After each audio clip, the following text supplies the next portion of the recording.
बड़ा रसमय प्रसंग एक कुम्हार कुल में प्रगटे हुए श्री कुबाजी महाराज, जिनका नाम गुरुदेव के द्वारा रखा हुआ केवल दास जी था। केवल दास जी ये श्री कृष्णदास पैहारी जी के सत्संग में जाते थे और उनकी कृपा प्राप्त हुई, उनको सदगुरु रूप से वरण किया। जाति के तो कुंभकार हैं, कुम्हार है, लेकिन बहुत महामहिमामयी स्थिति को प्राप्त हैं, जो यहाँ देवर्षि नारद जी कह रहे हैं। आवश्यक नहीं कि उच्च कोटि की जाति के हो तभी वो भगवान की प्रसन्नता का हेतु होंगे। बोले कहत कुम्हार जग कुल निस्तार कियो, केवल सुनाम साधु सेवा अभिराम है। सार में लोग तो इन्हें कुम्हार कहते थे। जीथड़ा ग्राम में ये रहते थे। सदैव श्री कृष्णदास पैहारी जी की कृपा कोर इन पे थे। संतों के सत्संग से गुरुदेव का अद्भुत कृपा प्रसाद इनको प्राप्त हुआ। श्री कृष्णदास पैहारी जी की कृपा का कोर इनके हृदय में ऐसा बढ़ा कि जब देखा कि गुरुदेव का आंतरिक इशारा है कि संतों की सेवा ही भगवत प्राप्ति का मुख्य साधन है।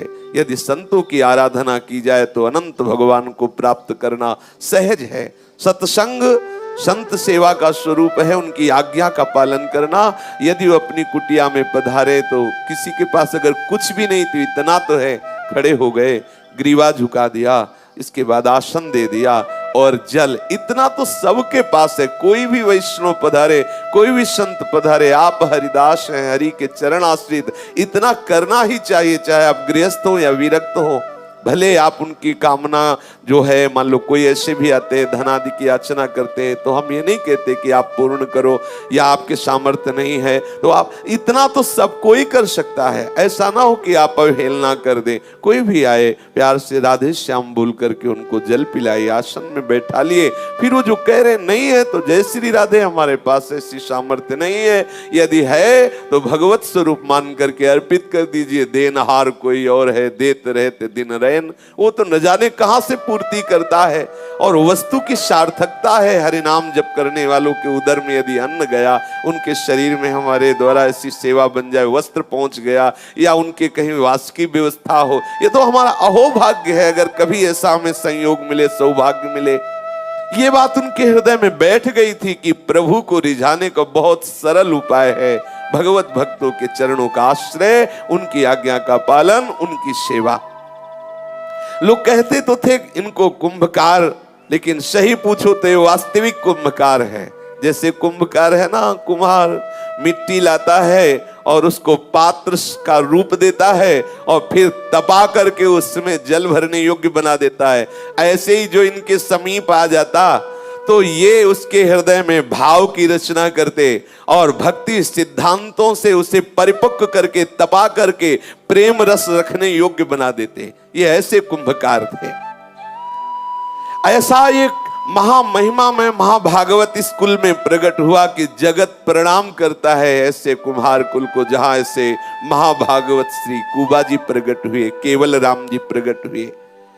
एक बार की बात है कि इनके घर में वैसे तो संत महात्मा आया ही करते थे, कभी एक कभी दो, और ये बहुत ही अकिंचन स्वभाव के।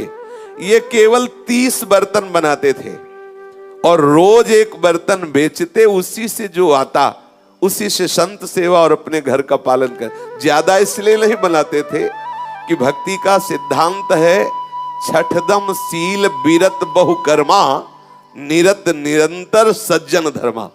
बहुत से कार्यों से वैराग्य धारण करके उचित जो व्यवहार कार्य हो करे, नहीं निरंतर जो साधु महात्मा जन अपने चित्त को प्रभु में लगाते रहते, वही हमारा चित्त लगे। यदि हम बहुत व्यापार, बहुत नाना प्रकार की क्रियाओं में अपने मन को फैलाएंगे तो हमारा मन एकांतिक भजन में नहीं लगेगा।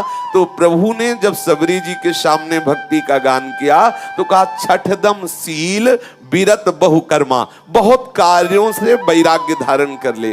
इसी सिद्धांत को लेकर के श्री कुबाजी महाराज बहुत बर्तन नहीं बनाते थे, 30 बर्तन बनाते थे और उन्हीं को परिपक्व करके एक रोज बेचते। जो उससे अर्थ आता उससे अपने परिवार का, आए हुए अतिथि का पोषण करते।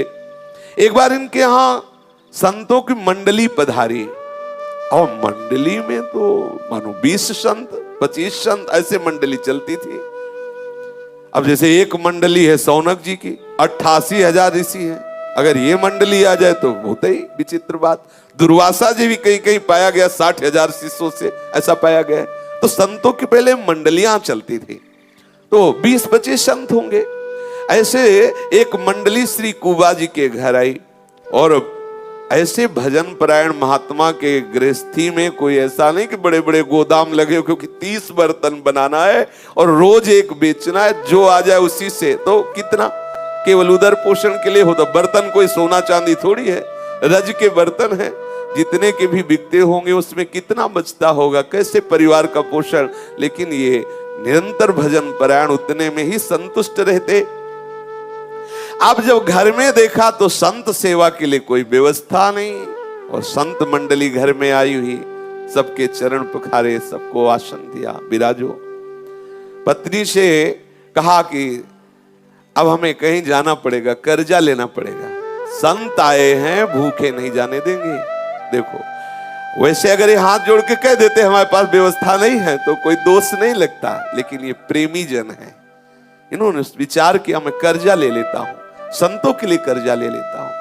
संतों का आतिथ्य प्रभु की प्रसन्नता का स्वरूप है, इसलिए ये भगवत पार्षद साक्षात चलते फिरते भगवान के मंदिर हैं। संत जन भगवान साक्षात संतों के हृदय में प्रकाशित है और चलते फिरते ये मंदिर है। एक मंदिर है जहां हमें चल के जाना पड़ता है और एक ये मंदिर है कि चल के आते हमें दर्शन देते हैं। साक्षात भगवान के ये चलते फिरते मंदिर हैं संत जन।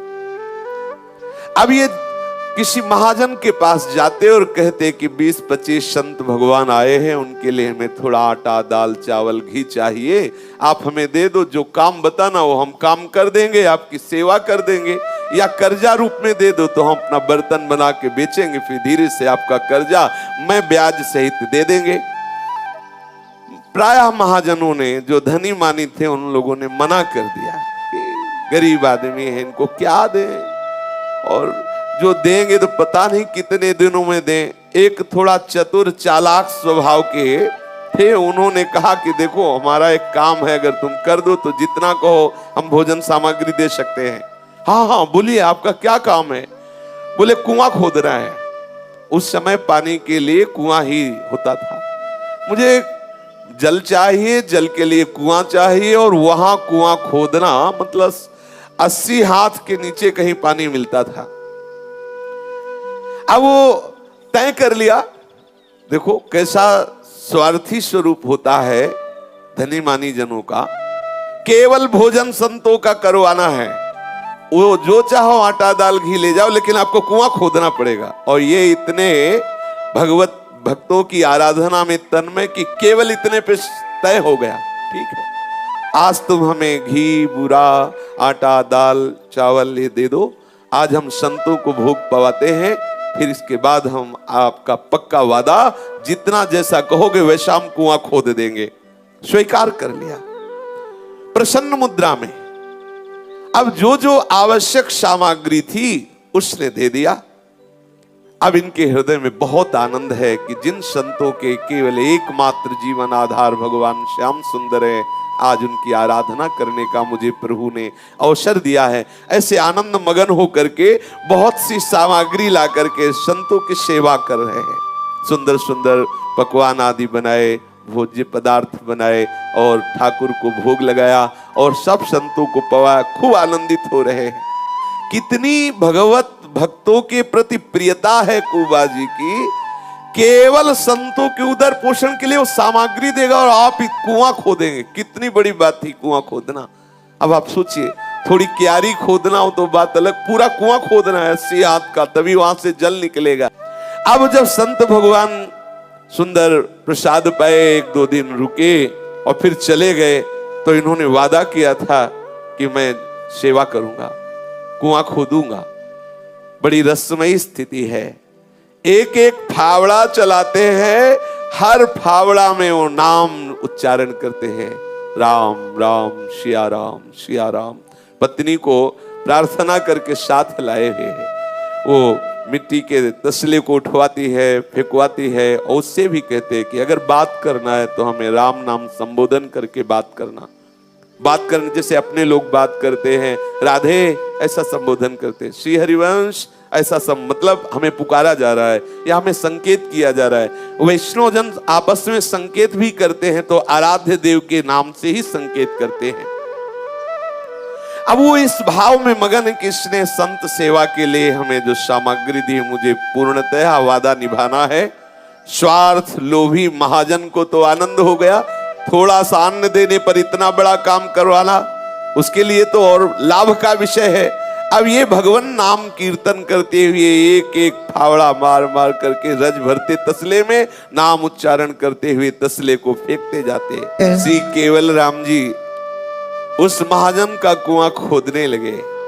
खोदते समय आप तोते की तरह भगवान नाम उच्चारण कर रहे हैं, क्योंकि रस में डूबेंगे तो फावड़ा कैसे चलेगा, कैसे मेहनत होगी। इसलिए यहां तोते का शब्द केवल रटन। अगर चिंतन में डूब गए तो सेवा कैसे बनेगी।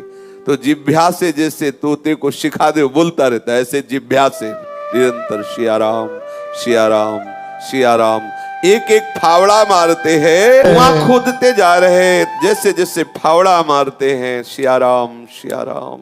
मिट्टी निकाल के तसला में स्त्री को संकेत करते हैं अपनी पर, सिया राम अर्थात उठवाओ, और उठा सिया राम। एक एक कदम आगे सिया राम सिया। कितना सुंदर भजन पद्धति। और उसको फेंकते हैं रज को, फिर सिया राम, फिर आके खोदते हैं। पूरा ऐसे फावड़ा चलाना, तसले में डलिया में भर करके उसे फेंकना, और उनकी पत्नी उनका सहयोग करा देती है, उठा देते हैं। नाम में डूबे हुए, निरंतर नाम रटते हुए बैठते हैं तो राम, उठते हैं तो राम, बोलते हैं तो संकेत में राम। जब प्रसाद पाते हैं तो राम, पानी पीते हैं तो राम, हाँ घर में बैठे हैं तो राम, जाग रहे हैं तो राम, सो रहे हैं तो राम, हाँ एक एक श्वास राम राम राम। अगर वो कुछ दे रहे हैं तो राम, कुछ ले रहे हैं तो राम। सुंदर नाम में डूबे हुए उनकी ऐसी सेवा प्रारंभ हुई। कुछ और नहीं जानते, क्योंकि कोई वेदों का स्वाध्याय, पुराणों का स्वाध्याय कुछ नहीं। नाम, सत्संग सुनना, गुरुदेव ने जो नाम दिया उसी में चित्त पूर्ण रूप से समाहित करना। अब वो कुआं खोदना नाम रटते हुए प्रारंभ किया। अब महाजन को प्रसन्नता हुई, बहुत सस्ते में कुआं खोद रहा है। खोदते खोदते रेतीली जमीन आई, चारों ओर से कई हजार मन मिट्टी खिसक गई। एकदम रेतीली मिट्टी थी और 80 हाथ खोद चुका था, बस पानी निकलने वाला ही था कि ऊपर से पहाड़ी फट गई रज की, और नीचे केवल राम जी दब गए, केवल दास जी। अब वो मिट्टी इतनी थी कि जब लोग दौड़े वहां, उनकी पत्नी आवाज की रोने लगी। लोग दौड़े तो देखा हजारों मन मिट्टी ऊपर लद गई। तो बोले अब तो सवाल ही नहीं कि बच सके, क्योंकि इतनी मिट्टी वहां सांस ही लेने की जगह नहीं, तो निकालना बेकार है। अब कौन मिट्टी हटा, सब हटाए भी तो बचेंगे नहीं। अब उनकी पत्नी को समझाया कुछ ले दे करके उस धनी मानी ने कि भाई तुम्हारे भाग्य में ऐसा था, ऐसा आदि। अब 1 महीने तक कोई उस कुएं के आसपास भी नहीं गया, क्योंकि बड़ी दुखद घटना घटी। एक दैन्य भागवत दब गया। अब पत्नी तो राजी हो गई कि जैसा प्रभु का विधान, जैसा हमारा प्रारब्ध भोग। 1 महीने की बाद जो है उधर से कोई निकले तो एक ध्वनि सुनाई दी भगवान नाम की, सिया राम सिया राम सिया राम सिया राम। ऐसी ध्वनि सुनाई दी आने जाने वाले लोगों को। गांव में जाकर के शुभ समाचार दिया कि वो कुएं के पास से नाम ध्वनि आ रही है, और बड़ी आनंद प्रदान करने वाली, बड़ी सुखद आ रही है। अब जो लोग उधर उस कुएं के आसपास आते, इतनी आनंदमयी नाम धुनी थी कि सबको एकदम रोमांचित हो जाते। सिया राम सिया राम सिया राम, ऐसा सुध बुध न रहती। और सबको ये लगा कि 1 महीना हो गया। 1 महीने में तो क्या 1 मिनट में मर जाएगा व्यक्ति? जिसके ऊपर इतनी रज गिर गई है, कुएं में नीचे वो हो, जीने का तो कोई सवाल नहीं। ये नाम कैसे चल रहा है? अब यात्रियों के द्वारा ये भी सुनाई दिया कि केवल नाम ही नहीं चल रहा, साथ में ताल मृदंग करताल भी बज रही है। वह सुनाई देता ताल मृदंग करताल बज रही है। तो उधर से एक राजा निकला, तो उसको जब ये कि काहे को भीड़ लगी पता चला, यहां से नाम सुनाई देता है, तो राजा नजदीक गया, सुना। तो बोले यहां हो क्या गया था? बोले एक भक्त थे केवल दास जी, वो कुआं खोद रहे थे, मिट्टी ऊपर से गिर गई, वो बहुत गहरा 80 हाथ का कुआं खुद गया था, वो नीचे दब गए थे 1 महीना पहले। अरे उनका तुरंत खुदाई करवाओ। ये कोई दैवी आवाज नहीं सुनाई दे रही, ये तो आवाज उन्हीं की सुनाई दे रही है। अब आप देखो, भला इतनी मिट्टी के नीचे दबने पर कोई जीवित रहेगा और फिर वहां से कोई बोले तो इतनी आवाज आएगी? ये है भागवतिक शक्ति, ये है संत सेवा का चमत्कार, ये है भगवान नाम रटन की महिमा। ऐसे तो कोई भले प्रमाद कर देता, लेकिन जब राज आदेश हो गया कि तत्काल मिट्टी हटाई जाए, तो मिट्टी हटाना प्रारंभ हुआ। जीव ही मिट्टी हटाई तो देखा कि एक मेहराब सा बन गया, गुफा सी बन गई। देखो कृपालु प्रभु की कृपा। जहां केवल दास जी बैठे हुए थे, काफी दूर तक मिट्टी नीचे नहीं गिरी थी, अपने आप ऐसे ऊपर रुक गई थी, एक गुफा सी बन गई थी। ऊपर सब मिट्टी है और नीचे एक गुफा, बिल्कुल आराम मुद्रा में वो बैठे हुए हैं और जोर जोर से नाम धुनी हो रही, सिया राम सिया राम सिया राम, ऐसी। और सबने देखा कि उनके समीप बहुत सुंदर पात्र में कुछ भोग रखा हुआ है, बढ़िया सुंदर जल रखा हुआ है। देखो 80 हाथ नीचे कौन भोजन पहुंचा रहा है, कौन जल पहुंचा रहा है, कैसे वायु जा रही है, कैसे यहां तो थोड़ी देर अगर किसी थोड़े से भी उसमें, जैसे लिफ्ट में बिजली चली जाए तो प्राण घबराते, भाई जल्दी कुछ व्यवस्था करो, निकाल। 1 महीना उसमें नीचे कैसे प्राण रहते, भक्तों की कैसी अद्भुत सोच के जी में घबराहट पैदा होती। सोच के थोड़ी देर सोचो, एक 80 हाथ का कुआं है और ऊपर से, ठीक है वो आपके ऊपर नहीं गिरी, थोड़ा ऊंचाई में बिल्कुल पैक हो गया। अब आप बता, इतना सोच के केवल प्राण घबरा रहे, कैसे रहेंगे? लेकिन देखो कैसा नाम प्रेमी महात्मा, कैसा भगवत भक्त सेवी महात्मा, कैसे प्राणों से युक्त, बलवान प्राणों से युक्त है, नाम कीर्तन हो रहा है। समय समय पर प्रभु सुंदर जल और भोजन पहुंचा रहे। अरे उन्हीं को नहीं पहुंचा रहे, कितने ऐसे जीव अनंत हैं सृष्टि में, जो भूमि में के नीचे दबे, जो पहाड़ों के नीचे, प्रभु सबको दे रहे हैं। ये ज्ञान जिसको हो जाता है, वो पोषण भरन न चिंत कराई, श्री हरिवंश विभव विलसाई, वृंदावन की माधुरी। अब तो जो जो वहां थे सब राजा सहित श्री केवलदास जी के चरणों में लिपट गए। भगवत कृपा से बिल्कुल सुरक्षित थे, बस थोड़ा पीठ ऐसे करले से थोड़ा पीठ में कुबड़ निकल आया था। थोड़ा 1 महीने से ऐसे ही बैठे थे तो पीठ में थोड़ा सा कुबड़, और सुंदर जलपात्र रखा हुआ, सुंदर भोग सामग्री रखी हुई है। आप तो सब कीर्तन करते हुए उनको कुएं से बाहर निकाला गया, घर लाए। अब तो नगर के लोग दौड़ दौड़ करके आ रहे हैं, अलग अलग गांवों के लोग भेंट लेकर के। आश्चर्य की बात है, आश्चर्य की बात, सर्वाश्चर्य के 1 महीने से कुएं में प्राण नहीं गए, वहां भोजन, वहां जल पहुंचा रहे, नाम कर रहे, प्रसन्न मुद्रा में सब लोग आते, प्रणाम करते, पूजा करते। बड़ी भीड़ लग गई उनके द्वार में, चारों ओर झुंड के झुंड भक्तों के समूह आकर के उनको प्रणाम करने लगे कि अहो भाग्य, ऐसे महाभागवत के दर्शन हुए।